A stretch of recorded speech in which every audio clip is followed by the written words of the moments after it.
নমস্কার বন্ধুরা, আজকের ভিডিওয়ে আমি নবম শ্রেণীর জীবন বিজ্ঞানের সেকেন্ড সামেটিভ এর বাস নাম্বার বিভাজন ও কিছু ইম্পর্টেন্ট কোশ্চেন তোমাদের সাজেশন হিসাবে আলোচনা করব।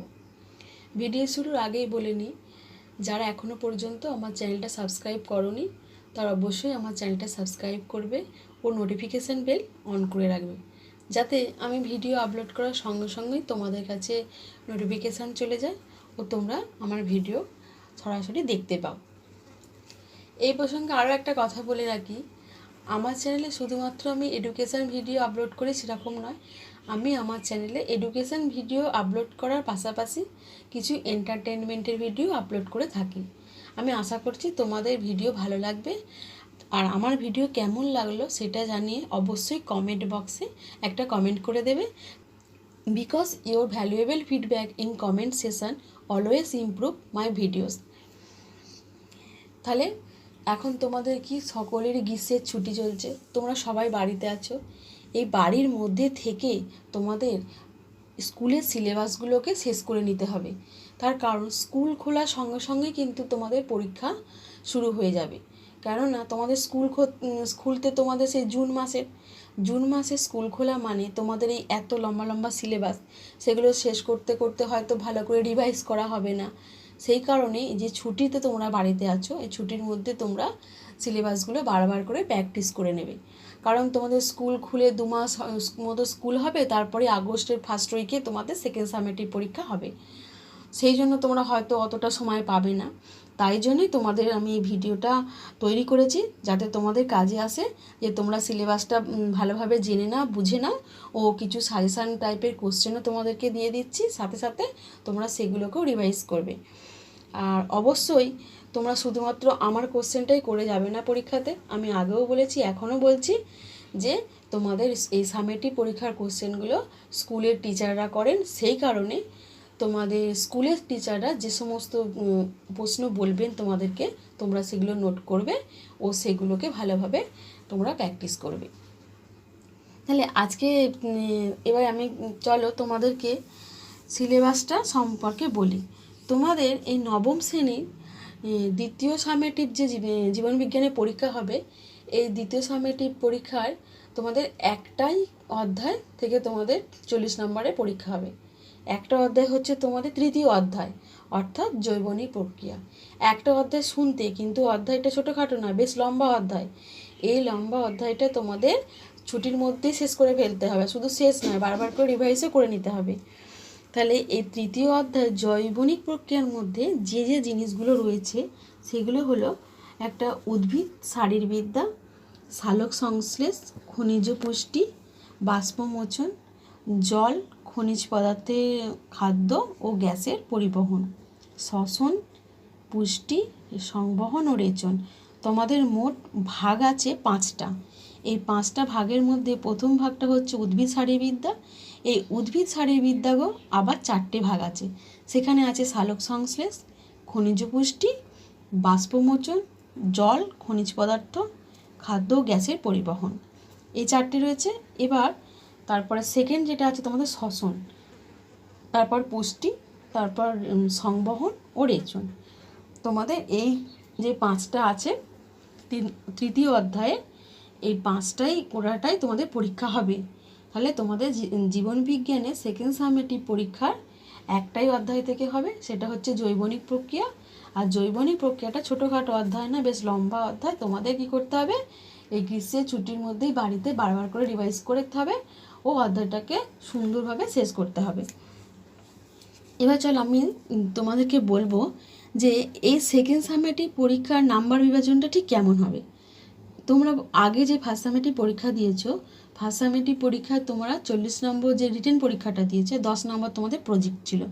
এক্ষেত্রেও কিন্তু সেম হবে, 40 নম্বর থাকবে তোমাদের রিটেন আর 10 নম্বর থাকবে প্রজেক্টে।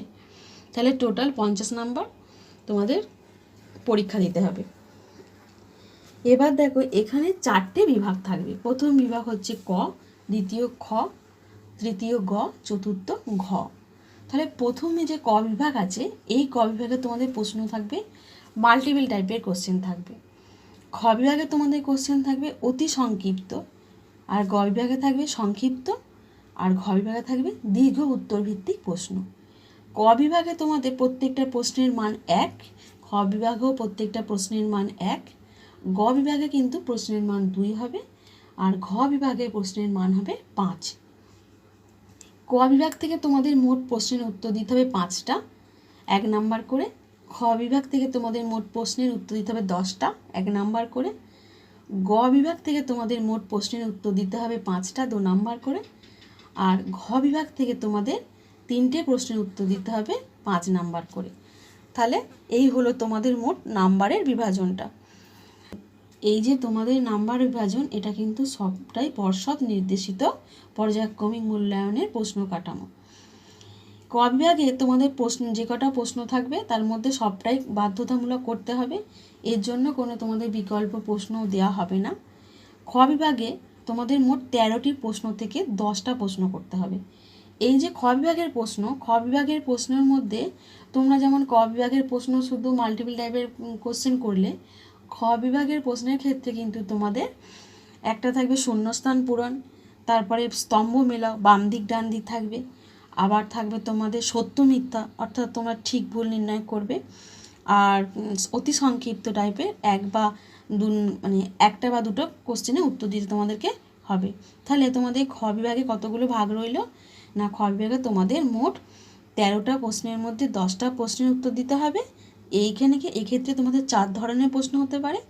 একটা হচ্ছে কি না একটি শব্দ বা একটি বাক্যে উত্তর, দ্বিতীয়ত হচ্ছে শূন্যস্থান পূরণ, তৃতীয়ত হচ্ছে ঠিক ভুল নির্ণয় করা, আর চতুর্থ হচ্ছে স্তম্ভের সঙ্গে স্তম্ভ মেলা, অর্থাৎ এ স্তম্ভের সঙ্গে বি স্তম্ভ মেলা। স্তম্ভ মেলানো প্রশ্নে 2টি বিষয় তোমাদের কিন্তু খুব ভালোভাবে গুরুত্ব দিতে হবে। একটা হচ্ছে কি না প্রতিটি সঠিক সম্পর্ক স্থাপনের জন্য নির্ধারিত মান 1, অর্থাৎ তোমাদের এ স্তম্ভর সঙ্গে বি স্তম্ভ যে মেলাবে, যদি বলে দেওয়া হয় যে এ স্তম্ভের সঙ্গে বি স্তম্ভ মেলাও 3টে প্রশ্ন, সেক্ষেত্রে তোমরা হয়তো একটা মেলাতে পেরেছো, বাকি দুটো পারোনি। যদি একটা মেলাতে পারো তাহলে 1 নাম্বার তোমরা পাবে। এবার গ বিভাগে তোমাদের মোট প্রশ্ন থাকবে 7টা, এর মধ্যে তোমাদের উত্তর দিতে হবে 5টা প্রশ্নের। ঘ বিভাগে তোমাদের 3টি প্রশ্নের উত্তর দিতে হবে। ঘ বিভাগে কিন্তু তোমাদের 5 নম্বরের প্রশ্নের উত্তর।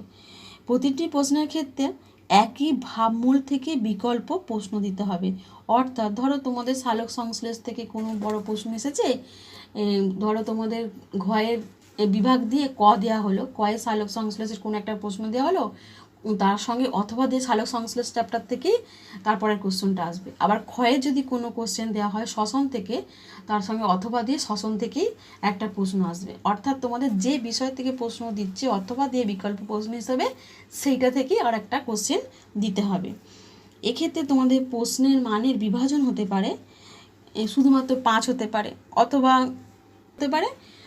2+3 হতে পারে। তাহলে এই গেল তোমাদের কি না দ্বিতীয় পর্যায়ক্রমিক মূল্যায়নের নাম্বার আর এর বিভাজনটা। তাহলে তোমরা সিলেবাস ও নাম্বার বিভাজনটা সম্পর্কে দেখে নিলে। আশা করছি তোমরা বুঝতে পেরেছো যে তোমাদের কোন কোন বিষয়টা পরীক্ষা হবে আর কোন কোন বিষয় থেকে তোমাদের কত নাম্বার আসবে বা তোমাদের কোশ্চেন প্যাটার্নটা কীরকম হবে তোমরা নিশ্চয়ই বুঝতে পেরেছো। তাহলে এবার তোমাদের আমি কিছু 5 নম্বরে ইম্পর্টেন্ট কোশ্চেন বলবো আর কিছু 2 নম্বরে ইম্পর্টেন্ট কোশ্চেন বলবো। আশা করছি তোমরা এগুলো বাড়িতে প্র্যাকটিস করলে তোমাদের কাজে আসতে পারে। তাহলে তোমাদের 5 নম্বরে যে কোশ্চেনটা প্রথমেই বলবো, তোমাদের চিত্র আছে। নবম শ্রেণীর দ্বিতীয় পর্যায়ক্রমিক মূল্যায়নের ক্ষেত্রে তোমাদের কিছু চিত্র করতে হয়। প্রথমে দেখো নেফ্রনের পরিচ্ছন্ন চিত্র অঙ্কন করে তাকে দেখাতে বলবে কোনো অংশ, যেমন হচ্ছে হেনলি লুপ, পরবর্তী সংবর্ত নালিকা, সংগ্রাহক নালিকা, এইগুলো তোমাদের চিহ্নিত করতে হতে পারে। দ্বিতীয়ত মানব হৃৎপিণ্ডের চিত্র অঙ্কন করে দ্বিপত্র কপাটিকা, ডান নিলয়, ফুসফুসীয় শিরা ও মহাধমনী চিহ্নিত করো। তৃতীয়ত হচ্ছে গ্লাইকোলাইসিস কী, এটি কোথায় ঘটে, শ্বসনে 2টি তাৎপর্য লেখো, ওর সঙ্গেই কোশ্চেন। চতুর্থ বদ্ধ ও মুক্ত সংবহন তন্ত্র বলতে কি বোঝো, ওর সঙ্গেই থাকবে 2টি পতঙ্গভুক উদ্ভিদের নাম লেখো।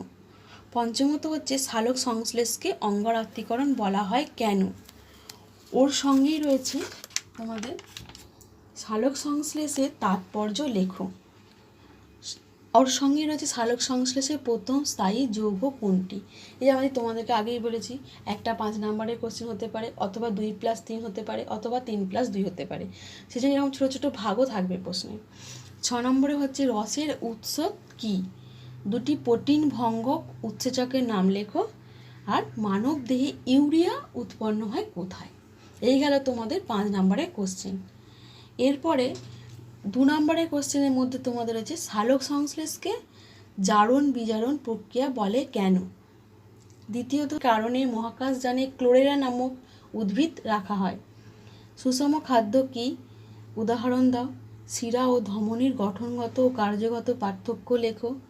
উপচিতি বিপাক কি, উপচিতি বিপাক ক্রিয়া বলতে কি বোঝো। বাষ্পমোচন ও বাষ্পীভবনের 2টি পার্থক্য লেখো। উদ্ভিদ রেচন পদার্থের কয়েকটি গুরুত্ব লেখো। তাহলে কি আমি তোমাদের 2 নম্বরের কিছু কোশ্চেন বললাম 7টা, আর 5 নম্বরের 6টা কোশ্চেন বললাম। আশা করছি এই কোশ্চেনগুলো তোমাদের কাজে আসতে পারে। তোমরা অবশ্যই এই কোশ্চেনগুলো বাড়িতে খুব ভালোভাবে রিভাইজ করবে। তাহলে কি 2 নম্বরের কোশ্চেনের মধ্যে তোমাদের বললাম সালোক সংশ্লেষকে জারণ বিজারণ প্রক্রিয়া বলে কেন, কী কারণে মহাকাশযানে ক্লোরেলা নামক উদ্ভিদ রাখা হয়, সুষম খাদ্য কি, উদাহরণ দাও। শিরা ও ধমনীর গঠনগত কার্যগত পার্থক্য লেখো। উপচিতি বিপাক ক্রিয়া বলতে কী বোঝো। বাষ্পমোচন ও বাষ্পীভবনের 2টি পার্থক্য লেখো। উদ্ভিদ রেচন পদার্থের কয়েকটি গুরুত্ব লেখো। আমার ভিডিও তোমাদের কেমন লাগলো সেটা জানিয়ে অবশ্যই কমেন্ট বক্সে একটা কমেন্ট করে দেবে। এরপরে তোমাদের যদি কারোর কোনো প্রশ্ন থেকে থাকে এই বিষয়ে, তোমরা অবশ্যই সেটাও আমাকে জানাতে পারো। আজকের ভিডিও এই পর্যন্তই।